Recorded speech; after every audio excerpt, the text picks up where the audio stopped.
Puji nama Tuhan, Shalom Bapak Ibu yang dikasihi Tuhan. Kembali kita berkumpul bersama-sama dalam ibadah pada sore hari ini dalam GKI House of Grace. Saya percaya bahwa setiap kita dilindungi Tuhan dan dijagai Tuhan, dan buktinya adalah kita ada pada saat ini sebagaimana kita ada.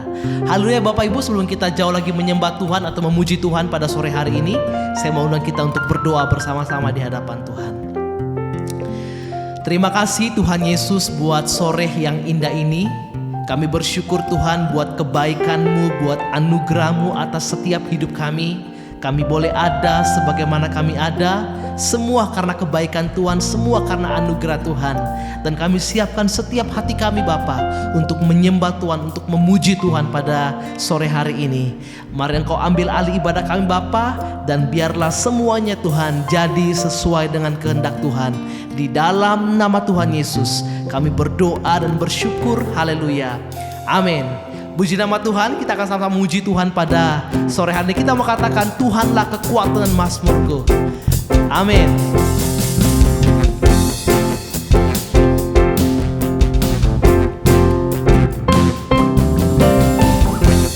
Tuhanlah kekuatan dan mazmurku, Dia gunung batu dan keselamatanku. Hanya padamu hatiku percaya, Kaulah menara dan kota perlindungan. Ku mau selalu bersyukur, sebab cinta-Mu padaku takkan pernah berubah. Hatiku percaya, walau bumi bergoncang, gunung-gunung beranjak, namun kasih setia-Mu tak pergi dariku. Haleluya. Oh Tuhanlah kekuatan dan mazmur kami. Tuhanlah kekuatan dan mazmurku, Dia gunung batu dan keselamatanku. Hanya padamu hatiku percaya, Kaulah menara dan kota perlindungan. Ku mau selalu bersyukur, sebab cinta-Mu padaku takkan pernah berubah. Hatiku percaya, walau bumi bergoncang, gunung-gunung beranjak, namun kasih setia-Mu tak pergi dariku.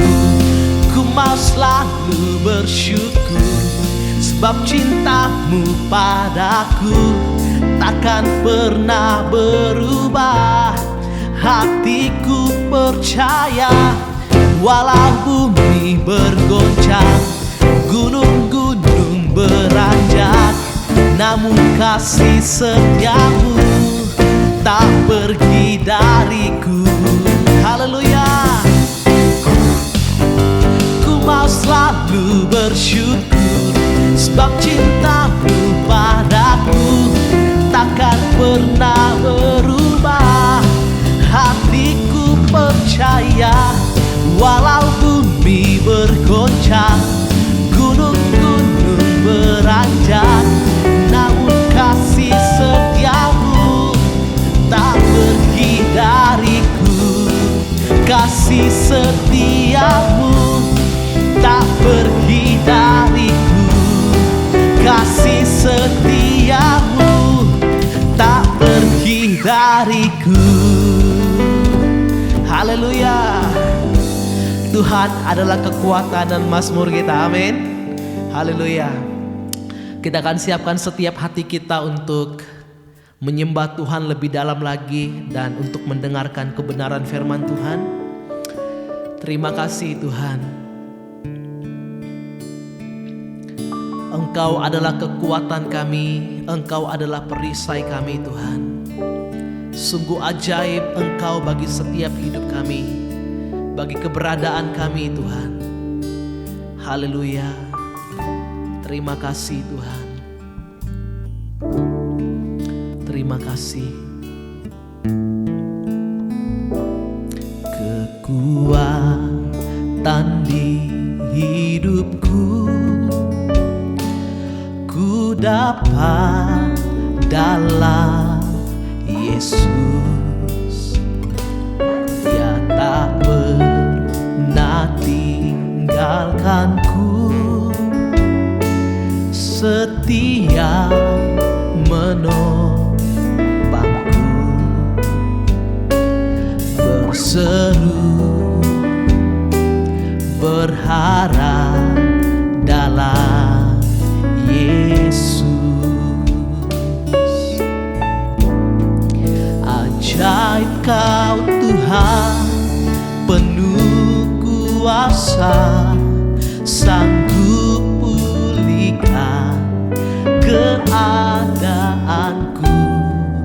Dalam tangan-Mu seluruh hidupku tak akan goyah selamanya.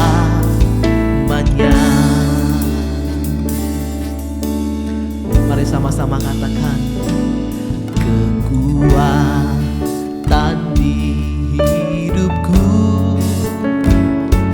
ku dapat dalam Yesus. Dia tak pernah tinggalkanku, setia menopangku, berseru berharap dalam Yesus. Ajaib Kau Tuhan, ajaib Kau Tuhan, penuh kuasa, sanggup pulihkan keadaanku.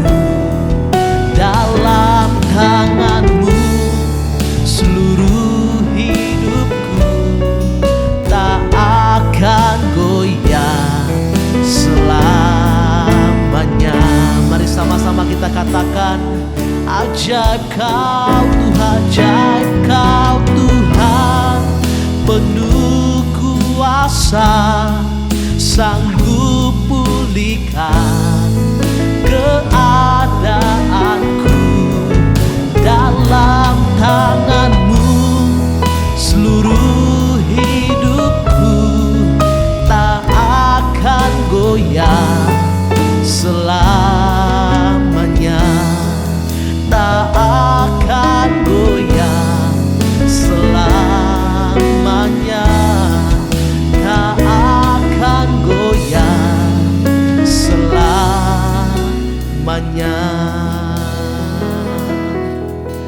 Oh, Engkau kekuatan kami, Engkau perisai kami. Terima kasih Yesus. Haleluya, haleluya Tuhan. Surga bumi menyembah, surga bumi sujud kepadamu Tuhan. Terima kasih Yesus, terima kasih Tuhan. Haleluya.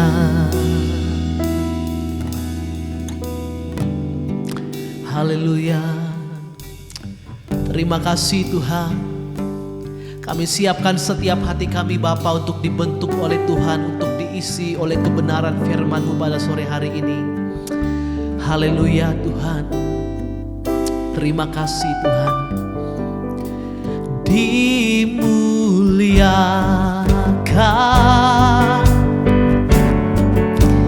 ditinggikan,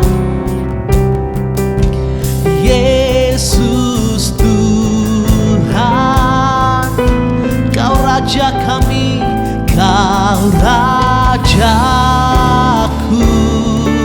oh yang bertahta, katakan yang berkuasa, yang berkuasa.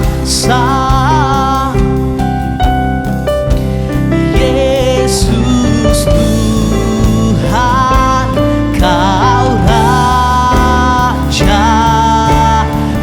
Mari angkat hatimu, angkat tanganmu, sama-sama katakan. Dimuliakan,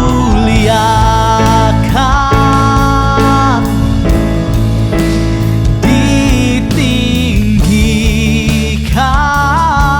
Yesus, Yesus, Yesus Tuhan, Kau Rajaku,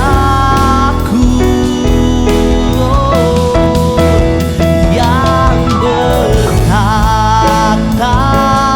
Engkau yang berkuasa, yang berkuasa. Yesus Tuhan, Kau Rajaku, Yesus, Yesus, Yesus Tuhan, Kau Rajaku, Yesus Tuhan kami, Yesus Tuhan, Kau Rajaku. Mari kita berikan kemuliaan yang paling meriah bagi Tuhan kita. Haleluya. Terima kasih Tuhan, terima kasih Bapa. Kami serahkan Tuhan waktu seterusnya ke dalam tangan Tuhan. Pimpin pemberitaan firman Tuhan pada saat ini Bapa, di dalam nama Tuhan Yesus. Haleluya. Amin. Shalom saudara yang dikasih Tuhan.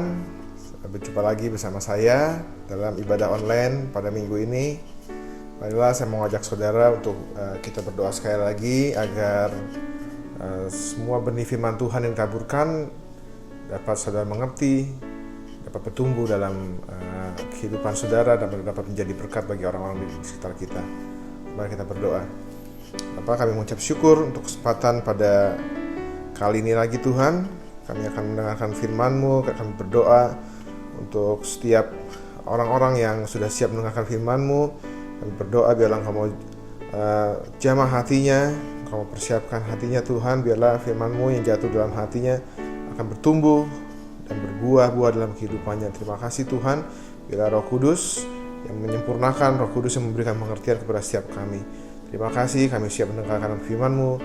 Hanya di dalam nama Tuhan Yesus kami berdoa. Haleluya. Amin. Oke saudara, shalom. Senang sekali dapat berjumpa kembali pada kesempatan kali ini. Dan pada saat ini saya akan memberikan judul khotbah saya ialah Kristen SKSD. Nah, saudara tahu apa itu SKSD? Pasti tahu kan?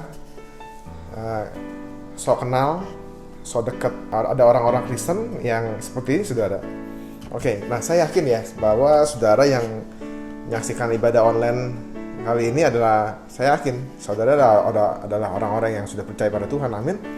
Nah, mungkin bukan hanya percaya, mungkin saudara sudah menjadi Kristen untuk jangka waktu yang cukup lama. Mungkin ada yang dari lahir seperti saya, mungkin ada yang sudah puluhan tahun, mungkin ada yang baru beberapa tahun.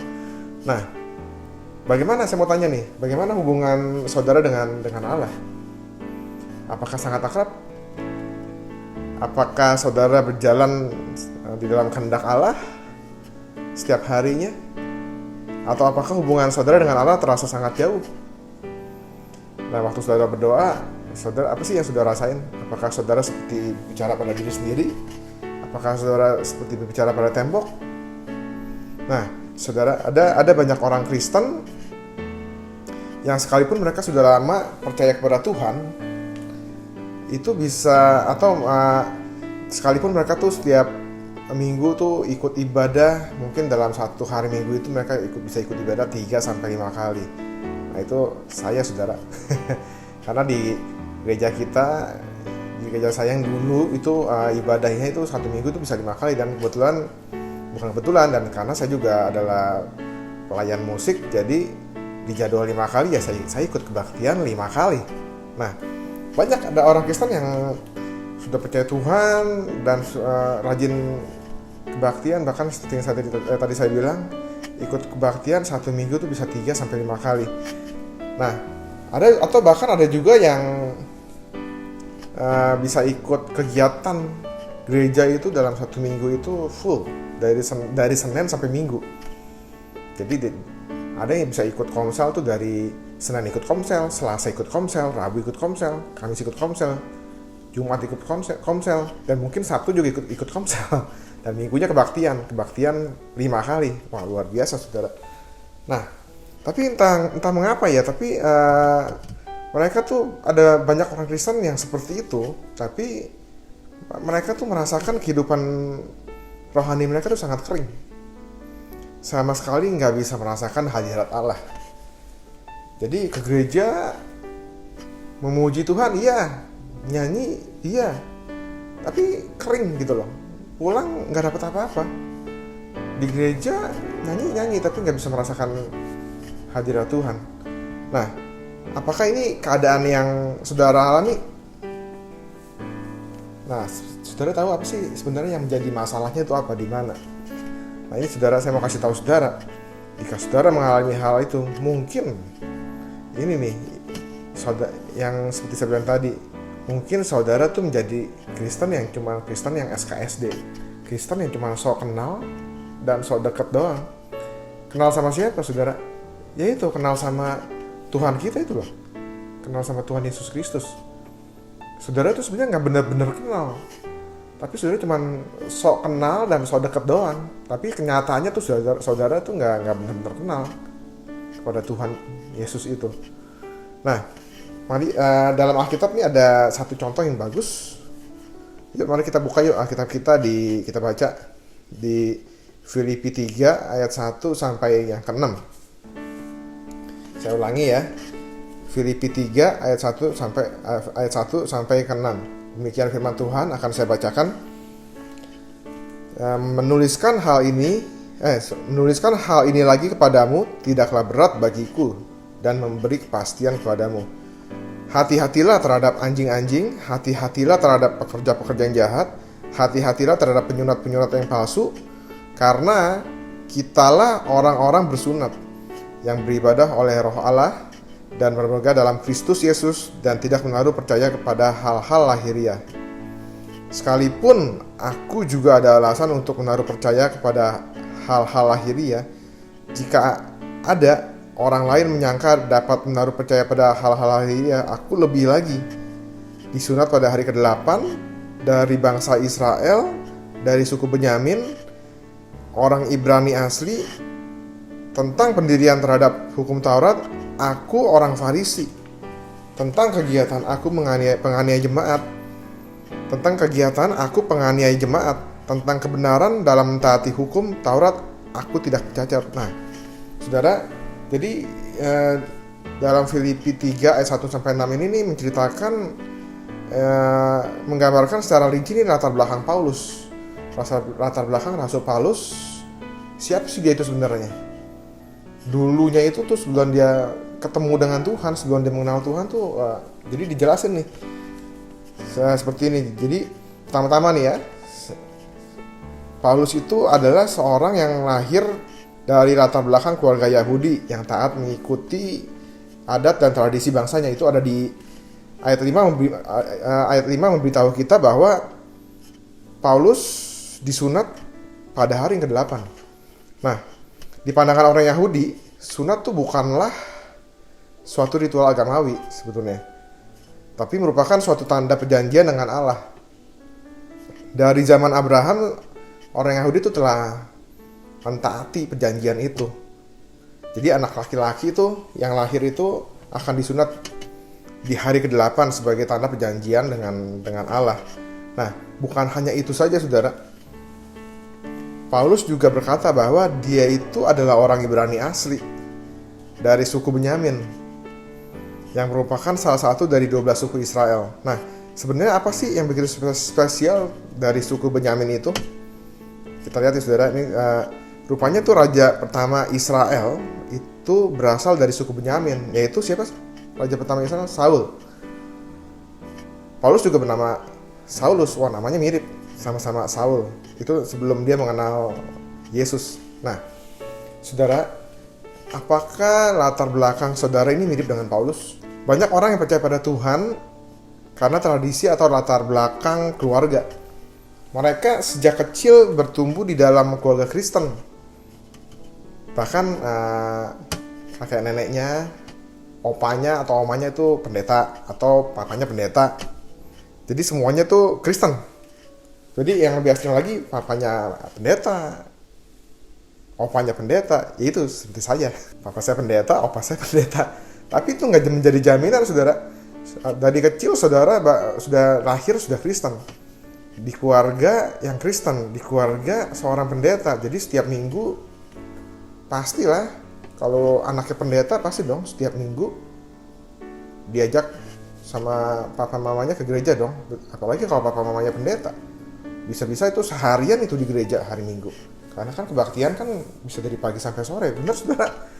Nah, jadi banyak nih dari kita ini Kristennya itu tuh karena latar belakang keluarga. Jadi yang karena udah dari kecil lahir itu udah Kristen, di keluarga Kristen, dididik secara Kristen, ya mau nggak mau jadilah orang Kristen.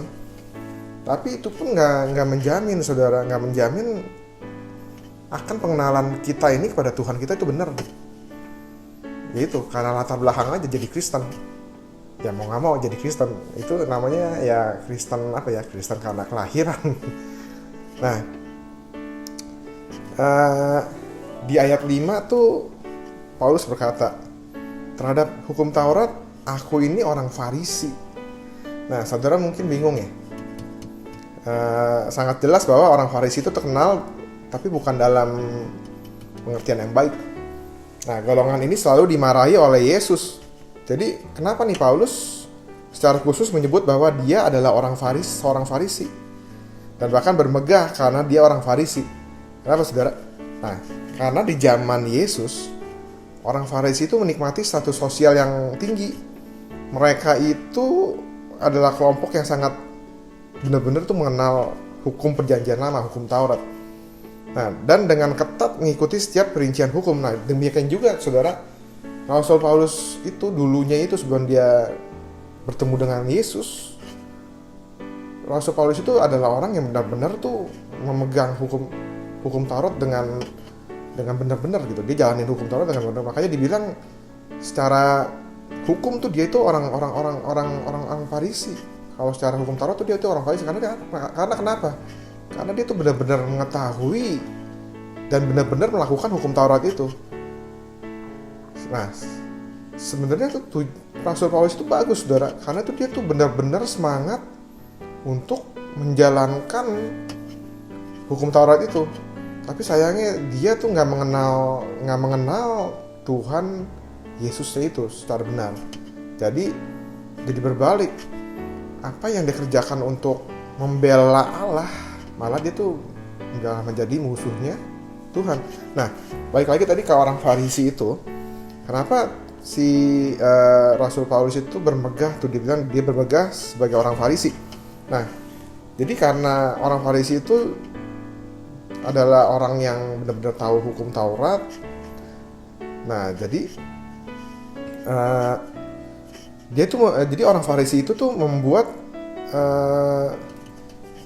standar yang tinggi untuk kehidupan dia.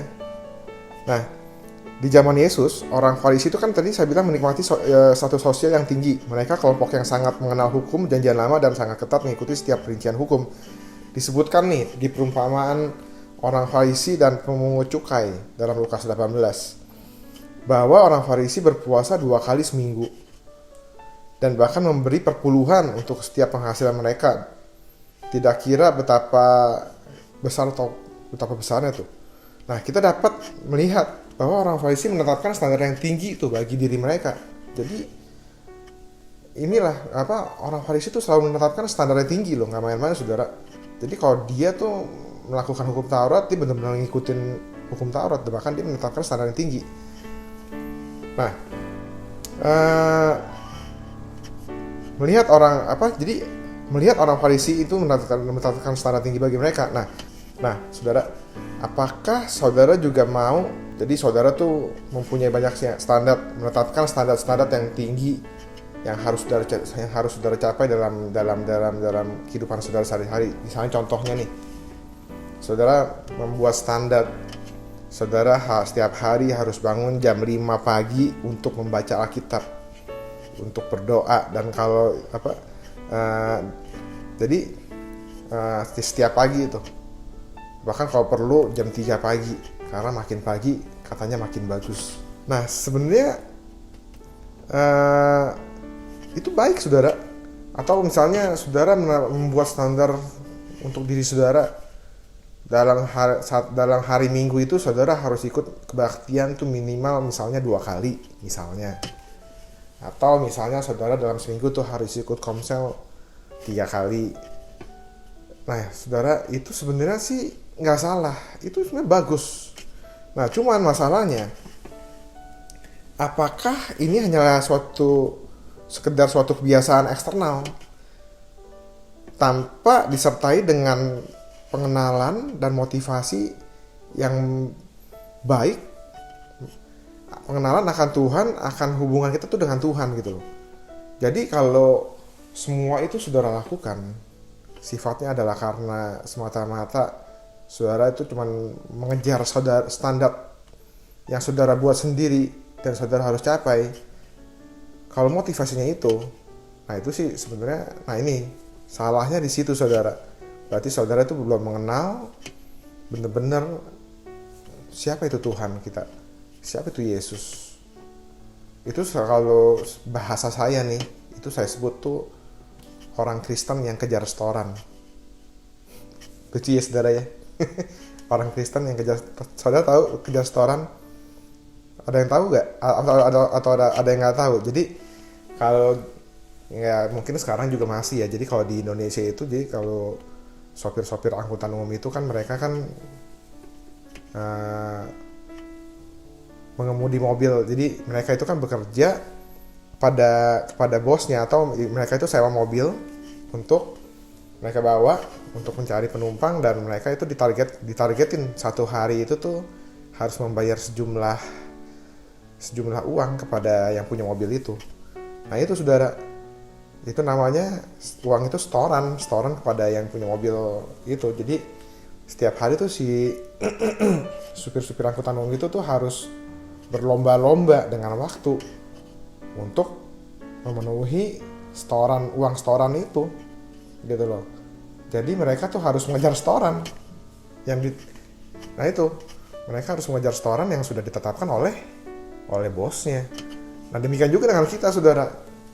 Kalau saudara men-set standar saudara tinggi untuk melakukan ibadah, saya katakan itu semua nggak salah, dan itu semua adalah baik jikalau semua itu disertai oleh pengenalan akan Tuhan dengan benar. Tapi kalau itu semua saudara lakukan karena semata-mata karena saudara untuk mencapai kuota saudara, untuk mencapai target saudara secara yang sudah tetapkan, nah itu saya bilang itu adalah Kristen yang kejar setoran. Jadi misalnya saudara sekalian aja deh, misalnya saudara kalau saudara kita itu di seberang itu kan sembahyang kan sehari 5 kali ya, tahu ya. Nah sekalian dah, misalnya saudara tetapkan target saudara. Saya mau misalnya saudara mau bilang saya mau berdoa dalam sehari itu minimal 7 kali, karena 7 kali itu adalah angka yang sempurna. Itu benar, boleh saudara? Boleh, nggak apa-apa, itu bagus saudara. Tapi jika saudara melakukan itu, saudara tuh mengejar dalam sehari 7 kali berdoa karena semata-mata untuk memenuhi target yang sudah saudara buat. Nah ini yang saya bilang, ini yang nggak benar. Berarti saudara tuh belum benar-benar mengenal siapa Tuhan saudara. Siapa tuh Tuhan Yesus itu. Oke. Nah, kita lanjut ya saudara. Di ayat 6, Paulus berkata, tentang kegiatan, aku penganiaya jemaat. Sebelum mengenal Yesus, Paulus dengan semangat berapi-api itu menganiaya jemaat. Nah, di gereja mula-mula yang pertama kali menjadi martir itu bukannya ke-12 rasul, tapi Stefanus. Stefanus seorang yang dipenuhi roh, tapi orang banyak tidak dapat menerima ajarannya.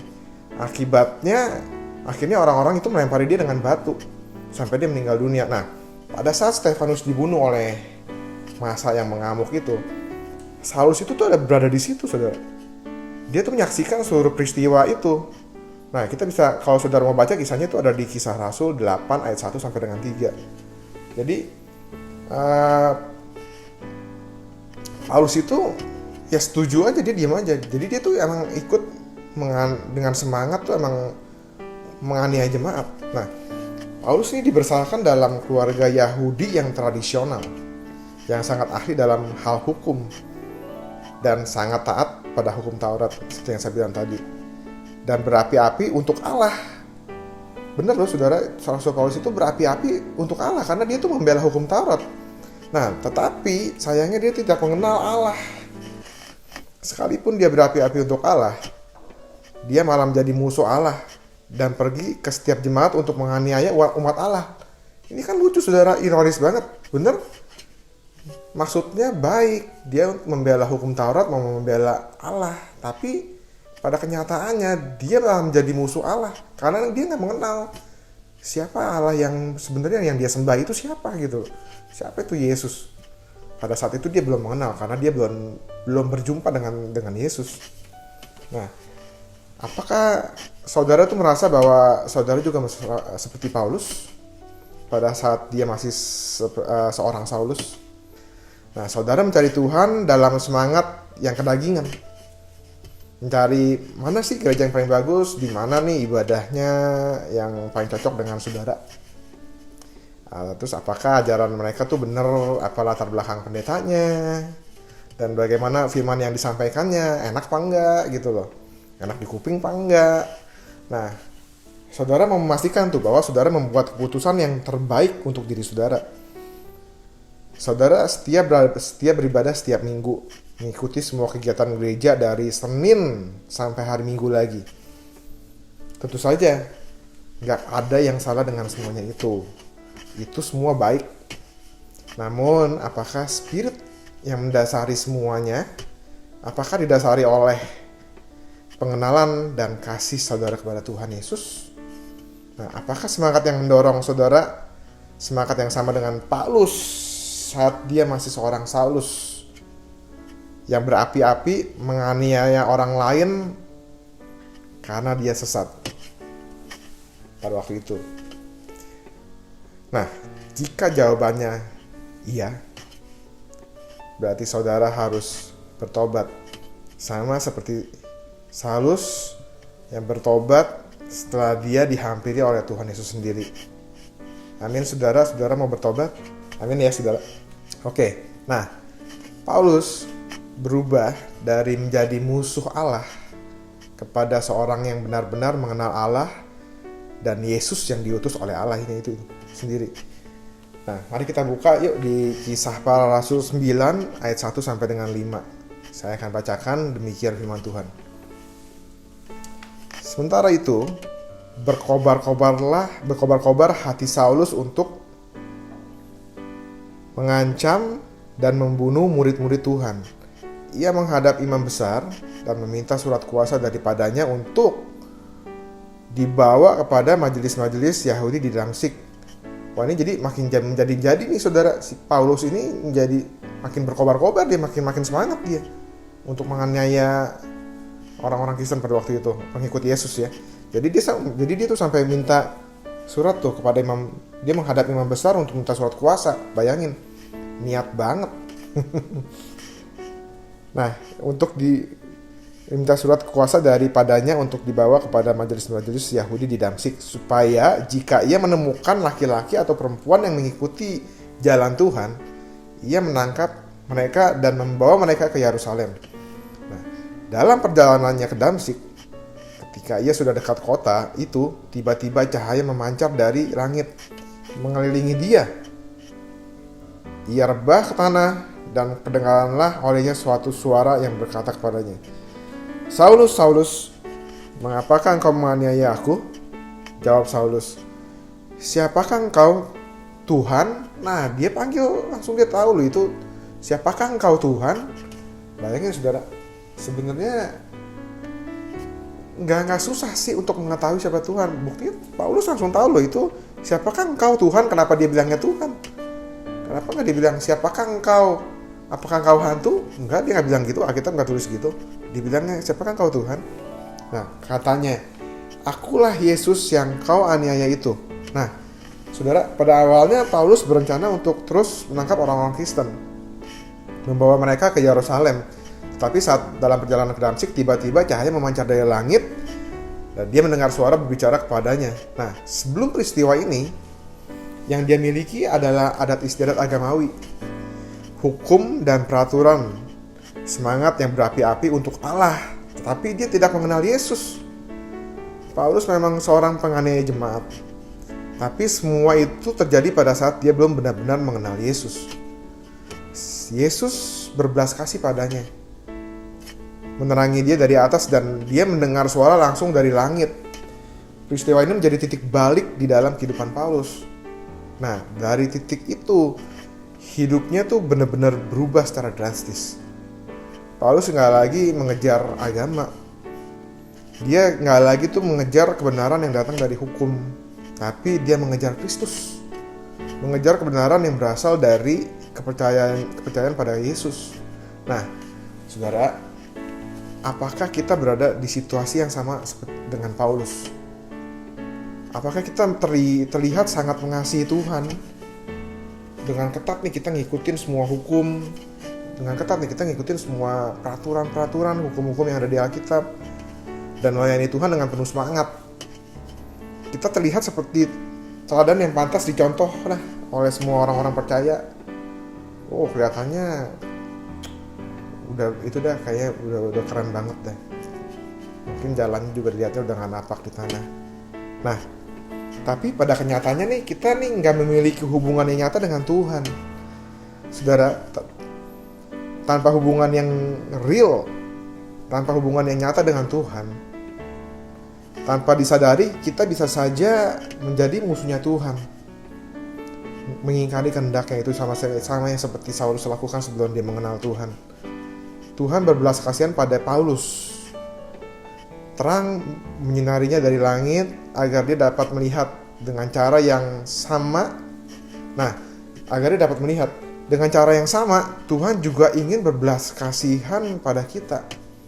Nah, kunci permasalahannya adalah apakah kita mau meresponi Tuhan sama seperti Paulus itu meresponi kehadiran Tuhan pada saat Tuhan datang menghampiri dia.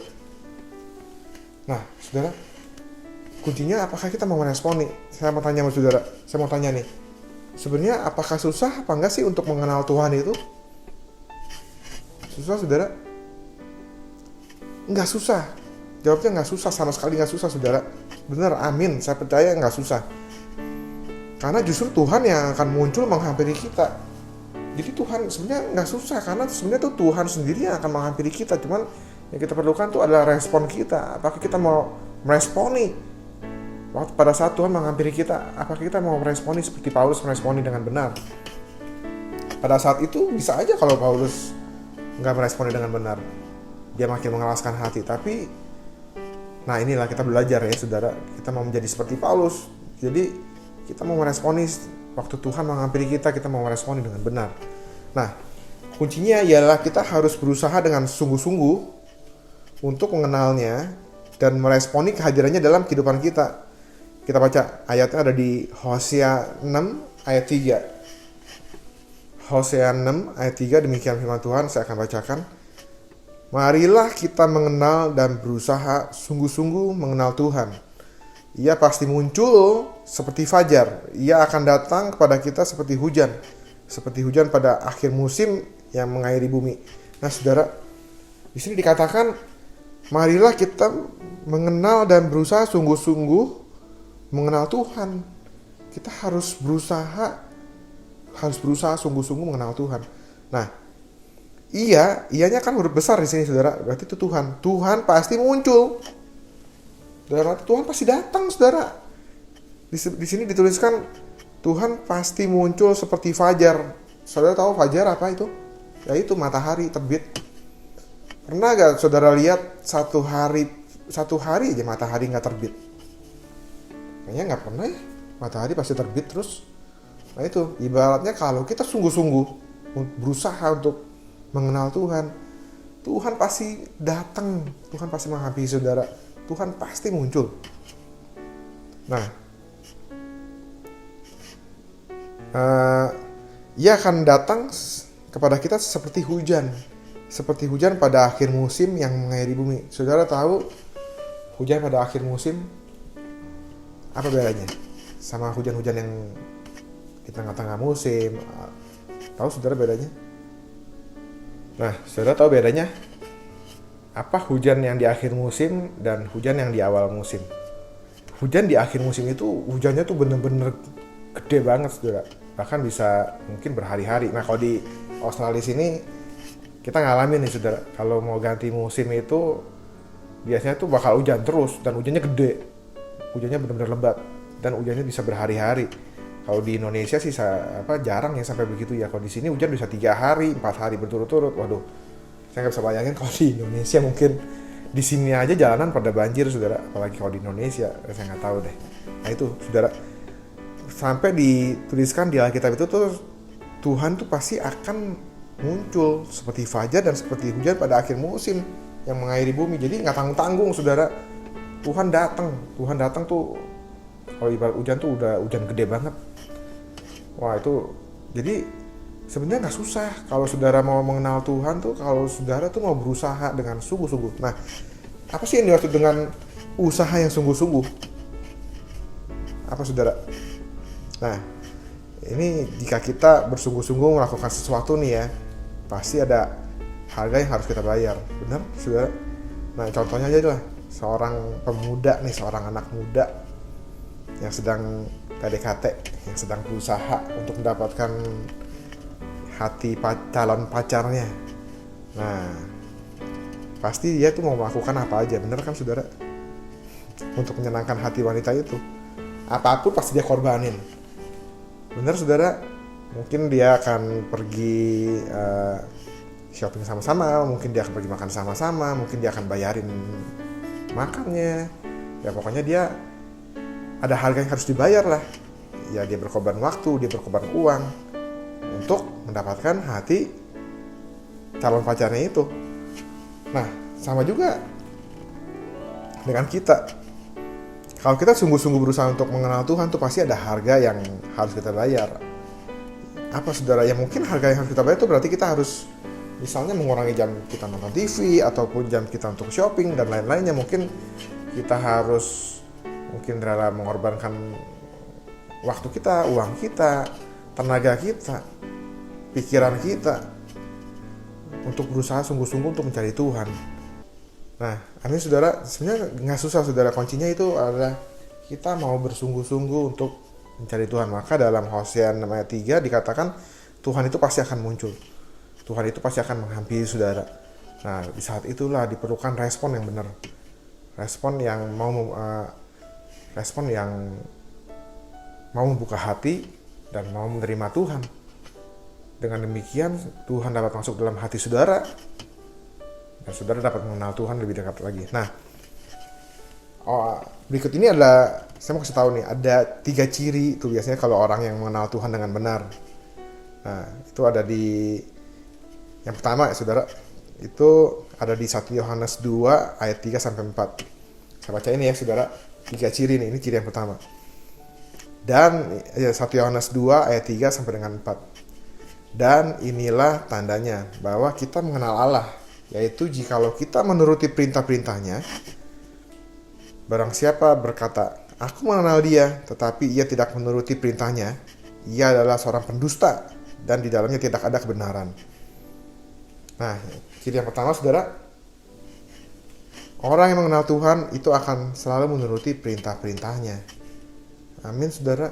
Jadi kalau saudara benar-benar mengenal Tuhan, itu sudah otomatis saudara pasti akan menuruti perintah-perintahnya. Karena di 1 Yohanes 2 ayat 3 sampai dengan 4 dituliskan,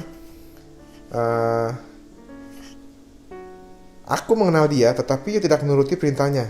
Ia adalah seorang pendusta. Berarti bohong.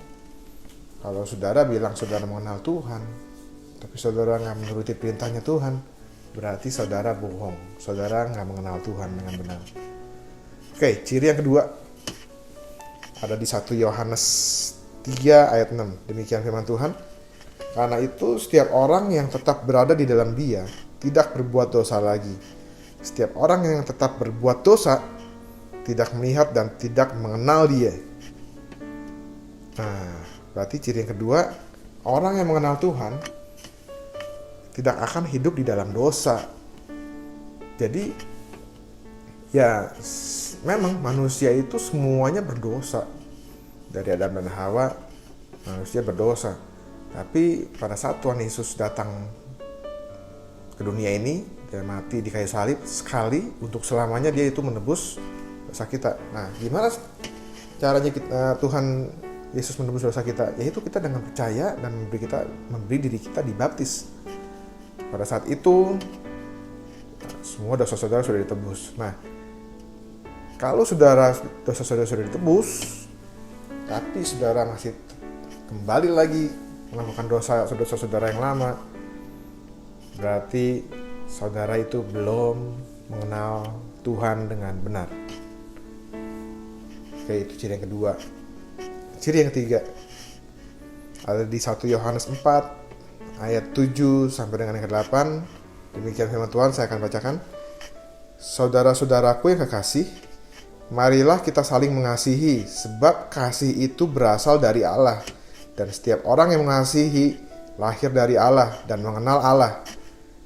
Barang siapa tidak mengasihi, ia tidak mengenal Allah, sebab Allah adalah kasih. Jadi ciri yang ketiga, orang yang mengenal Tuhan akan hidup dengan memancarkan kasih. Nah, saudara, apakah saudara mengasihi? Kasih itu banyak ya. Wujudnya itu banyak, saudara. Bisa macam-macam. Kita mengasihi dengan uang kita, mengasihi dengan perbuatan kita, mengasihi dengan sikap kita. Pokoknya itu semua tercermin lah dalam diri kita. Itu bisa kelihatan. Kalau saudara benar-benar mengasihi Tuhan, mengenal Tuhan, berarti kehidupan saudara itu akan memancarkan kasih. Nah, ini adalah 3 ciri orang yang benar-benar kenal akan Tuhan. Nah, hari ini kita telah belajar apa itu sih Kristen yang SKSD itu apa sih? Kristen yang sok kenal sok dekat. Jadi orang-orang Kristen yang sebenarnya sih nggak kenal banget sama Tuhan, dia cuma sok kenal sama sok dekat doang. Nah, setelah kita tahu, jangan seperti itu ya saudara. Nah, itu sangat penting bagi kita untuk membangun satu hubungan yang nyata dengan Tuhan. Bukan mengejar ritual agama semata. Itu yang tadi saya bilang, ritual agama. Saudara tetapin selama saudara berdoa sehari 7 kali. Dalam 1 hari minggu saudara ibadah 3 sampai 5 kali. Nah, itu namanya, kalau saudara kejar itunya, itu namanya ritual agama yang saudara kejar.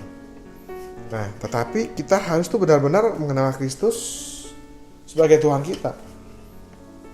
Kalau kita mengenal Tuhan kita dengan benar, mengenal Kristus dengan benar, maka semua apa yang kita lakukan itu nggak akan sia-sia dan nggak akan salah.